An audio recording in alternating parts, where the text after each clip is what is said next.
Oke, Mbak Miftah, ini kita punya waktu berapa untuk diskusi? Mungkin sekitar 5-10 menit ya Ibu. Oke, ya. Bapak Ibu sekalian yang hadir ini, mohon kalau ada pertanyaan silakan. Ini ya silahkan kalau ada yang mau ditanyakan. Ini kelihatannya saya lihat di listnya Mbak Miftah. Ada pertanyaan nggak di sini?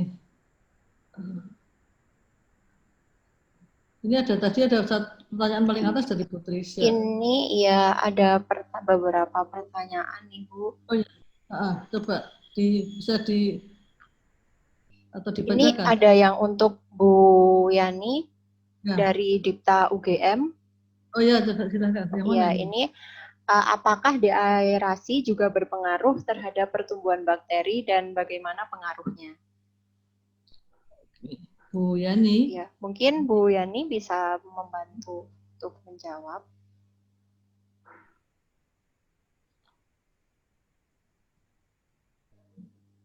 Halo, Bu Yani. Baik. Bu Yani masih mute. Bu Yani, mic-nya mohon maaf, mikrofonnya dinyalakan terlebih dahulu.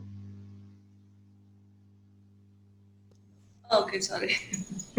Ya, susu itu ketika sampai ke factory biasanya itu mengandung 10% oksigen di dalamnya, 10% udara di dalamnya.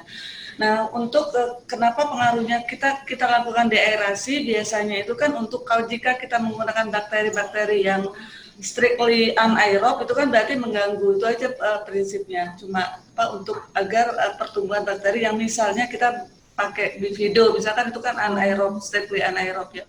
Jadi kenapa pentingnya deaerasi yang untuk pengaruh terhadap bakteri-bakteri yang mungkin anaerob, itu aja. Kemudian ada pertanyaan lain ya Mbak, yang UST produk apa yang memakai UST treatment? Apakah sudah menjawab Pak? Iya, ini yang UST treatment itu yang mana ya Bu Yani? Produknya kan itu berarti biasanya untuk drink yogurt itu ada beberapa brand, mungkin seperti kayak Dasmil, dia punya UST drink yogurtnya di Dasmil Bu, Dasmil yang produk Dasmil itu Thailand ya, Thailand.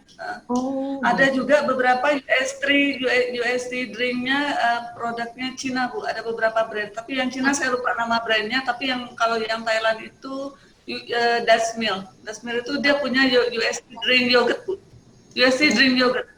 Oh, Yami juga memproduksi atau tidak?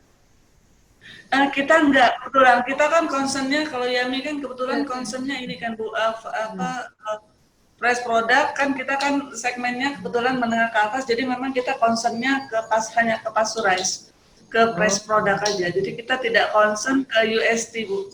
Itu tadi contoh ini aja Bu, contoh untuk apa? Opsional untuk di drink yogurtnya. Oke. Ada satu lagi ya dari Bu.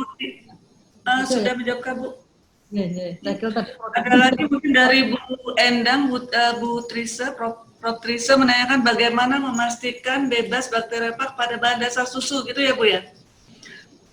Untuk Yami sendiri Bu, kita belum punya fasilitas untuk menguji bakteri pak pada susu. Jadi biasanya untuk kalau kita problem di factory, kita kirim ke Pak Steven tuh. Pak Steven tuh yang uji biasanya dibawa ke Singapura. Bisa saya kalau untuk yogurt kebetulan jarang sekali, hampir tidak pernah kita mengalami kasus dengan bakteriofag. Yang kita problem itu biasanya di cheese Bu, di line cheese factory itu kadang-kadang muncul bakteriofag. Nah itu kan mungkin karena telah ada whey di sana kan, ada whey yang whey fresh whey yang di sana, jadi mungkin menjadikan problem ketika di cheese factory. Biasanya itu solusi kita itu kita ganti Bu rute rotasi jenis culture-nya. Jadi biasanya itu tergantung, kadang-kadang sebulan sekali, kadang-kadang kalau misalnya semakin sering 2 minggu sekali atau seminggu sekali. Jadi Pak Steven itu ngasih kita beberapa option, ada ini Bu, ada backup culture namanya. Jadi biasanya ada satu culture yang kita backup, bisa kita pakai dari seri misalnya seri R atau seri R itu kan ada beberapa seri Bu. Nah, misalnya kita simpan satu yang buat backup. Jadi ketika ada problem dengan bakteriophag kita ganti, kita rotasi. Jadi kita hari itu tidak menggunakan semua line itu tidak menggunakan seri yang misalnya seri A. Kita menggunakan yang seri B minggu ini. Nah, minggu depan lagi kita kalau sudah aman baru kita putar aja Bu, biasa kita putar. Tapi ada satu yang kita pakai khusus untuk backup, hanya untuk backup. Jadi kalau tiga-tiganya bermasalah, ada satu yang kita backupnya. Nah itu sih Bu untuk yang. Tapi terus terang kalau uji di susu kita belum punya fasilitasnya. Jadi kalau ada problem biasanya saya langsung telepon Pak Steven, dia bisa langsung kirim ke Singapura. Biasanya itu Bu. Mungkin Pak Steven mungkin bisa menjelaskan bagaimana ujinya, lebih bisa bantu saya untuk uji di Singapurnya. Mungkin itu biasanya kalau bacteriophage itu agak khusus, dia makan bakteri yang jenis very spesifik ya. Makanya kita ada backup rotation yang bacteriophage yang makan A dia nggak makan B kayak gitu. Makanya kita rotate. Nanti yang sampel yang kita kirim ke Singapura mereka buat bisa acidification test. Makanya pakai fermentasi dengan sampel dari Bu Yani, lihat kalau ada phage-nya atau tidak, atau kita juga buat plating kalau kita masukin bakteri A, kalau bakteri A itu mati, makanya udah ada phage-nya yang sedang makannya kayak gitu. Kalau di produksi keju itu lebih sering soal di dalam keju kita sering pakai bakteri mesophilic, itu lebih fermentasinya lebih panjang, peturunan pH-nya lebih lambat, itu sering lebih cenderung ke phage. Lagi kalau di produksi keju itu terbuka kan, sering terbuka, very exposed ya. Kalau produksi yogurt sering tertutup ya, enggak ada whey, tertutup. Kalau kita pasteurisasi susu buat yogurt juga itu cukup lumayan tinggi lah, 95 derajat Celcius buat 5 menit itu kalau ada phage di dalam susu mentah itu, susu segar itu juga bisa mati. Tapi kalau dalam produksi keju kita sering kalau pasteurisasi cuman 72 derajat Celcius 15 detik itu, kalau ada phage di dalamnya itu nggak bisa mati kayak gitu. Ya. Ada pertanyaan lagi Mbak Nita? Terima kasih Steven. Ya, kalau welcome. Kalau dari Bu Yani, pertanyaan yang ditujukan ke Bu Yani sudah habis. Terus ini ada pertanyaan ke Mr. Steven, tapi sudah dijawab ya sepertinya oleh Mr. Steven sendiri. Aku tambahan juga ya. Pas kalian, kalau probiotiknya harus dianggap sebagai makanan yang bisa bertambah sehat. Tapi probiotik itu bukan obat loh. Makanya probiotik itu harus sering dipakai. Lagi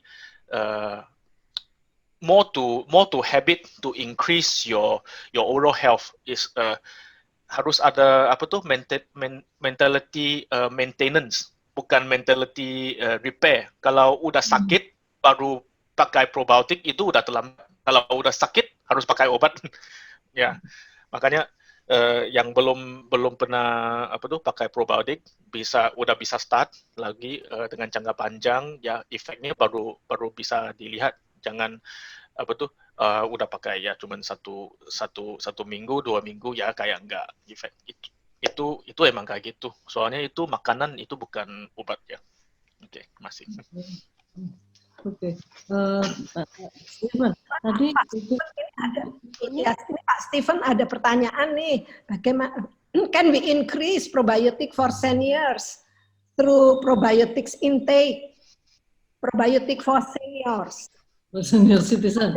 Ya. Iya kan, probiotik itu cuman yang strain yang tertentu itu kan, itu bisa terdapat di format yang beda-beda, bisa di yogurt, bisa di pills, bisa di keju kayak gitu.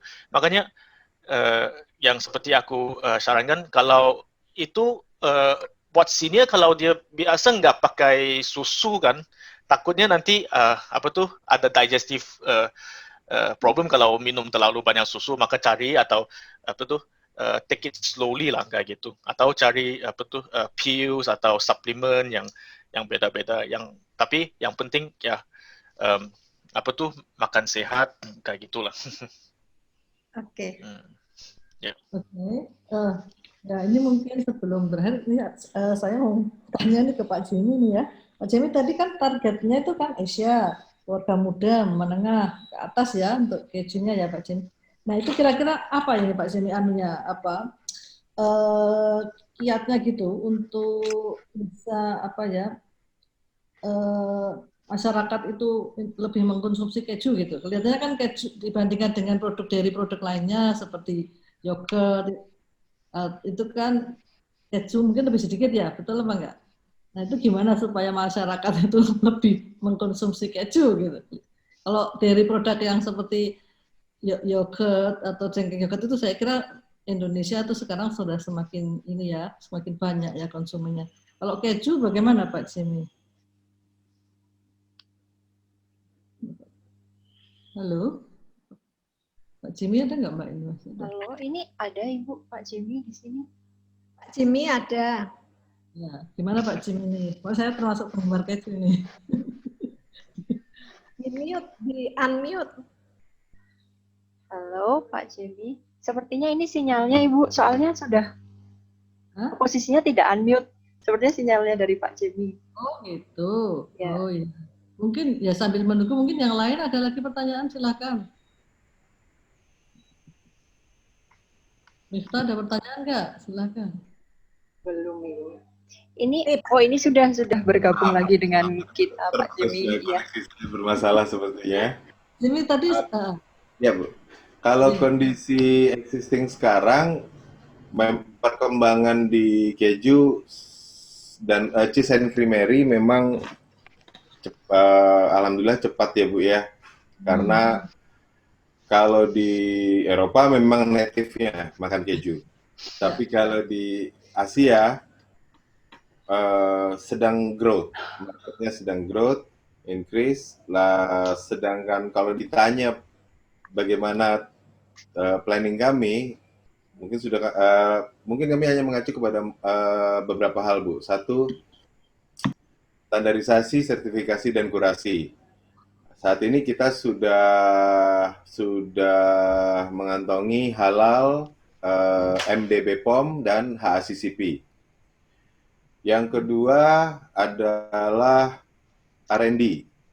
Saat ini kami terus mengembangkan produk yang memang walaupun marketnya masih tumbuh, tapi kalau dalam kategori varian item, kita saat ini bisa mencapai dulu sampai 23 produk, Bu. Ini kita susutkan ke 17 produk, mau kita susutkan lagi ke 12.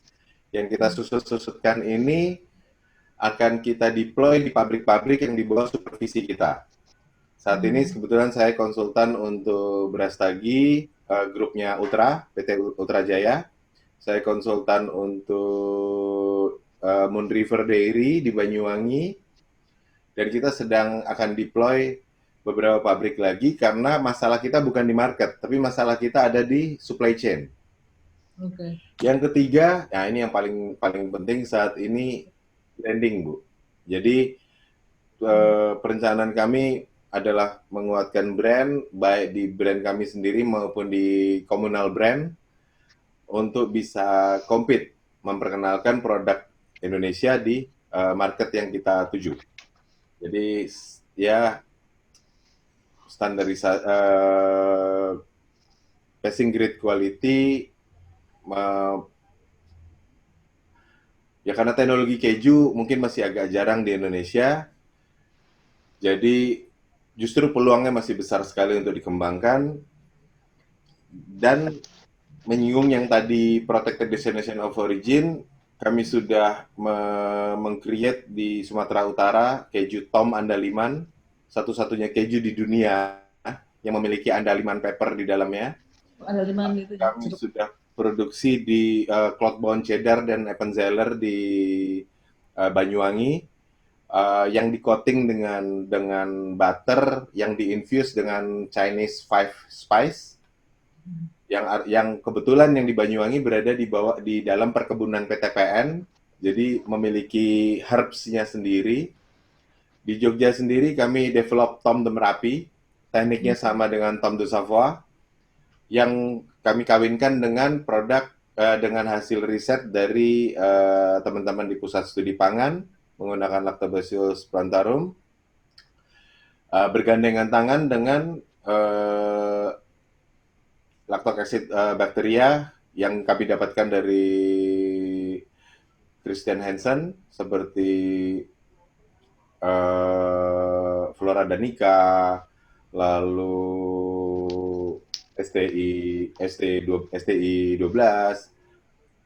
R04, lah yang kami dapatkan juga dari Danisco Dupont seperti MA11 dan MA404.